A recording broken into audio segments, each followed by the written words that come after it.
Mr. Friedman, how much government intervention do you think is necessary to prevent the rise of monopoly and oligopoly under the free enterprise system, or would it take care of itself if left alone? Well, I believe if you examine the sources of monopoly and oligopoly, you will find that almost all those sources are government intervention. I think the situation is almost precisely the reverse.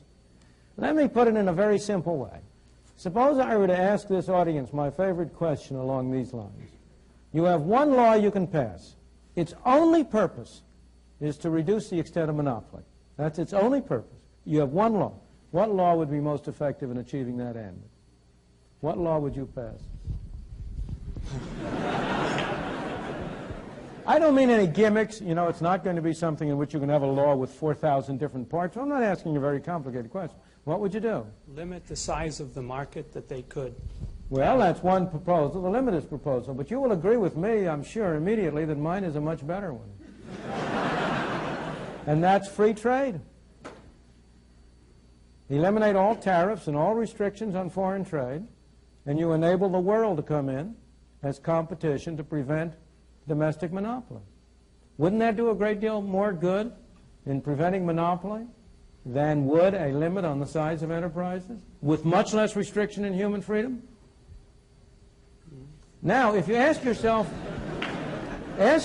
where do monopolies come from? In the United States, the most important and the strongest monopolies are unquestionably those that derive from governmental privilege. The monopoly of a TV license, granted by the government at a zero price. That's a source of monopoly privilege. It also has been a source of wealth for some notable Americans. The grant of a tariff protection. Would the steel industry in the United States have any kind of monopoly or oligopoly position if it weren't able to get government to impose restrictions on imports of foreign items and so on? Trade union monopolies. They get their strength and their support from Davis-Bacon Act, Walsh-Healy Act, other governmental measures that interfere with competition by others. It's very hard. In fact, I have tried to consider, and George Stigler is a greater authority on this than I, so maybe we ought to get him in to add to this, what private monopolies there are that have been able to maintain themselves over any long period of time without government assistance. And I have myself only been able to construct two. One is an international one, the De Beers diamond monopoly. It really is I don't understand it. Maybe George can tell us the answer.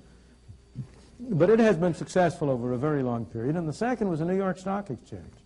Not more recently, because since 1934 it's had the help of the SEC. But before 1934, from about the Civil War to 1934, so far as I know, it had no government support, and yet it did maintain an effective monopoly. But almost every other case, you have temporary monopolies develop, and if the government doesn't come in to shore them up, they fall to pieces. The railroads became a monopoly only because they were able to get the Interstate Commerce Commission established. Trucking is a monopoly because the ICC keeps out competitors. And you can go down the line and find that one hypothetical monopoly case after another derives from governmental assistance and support.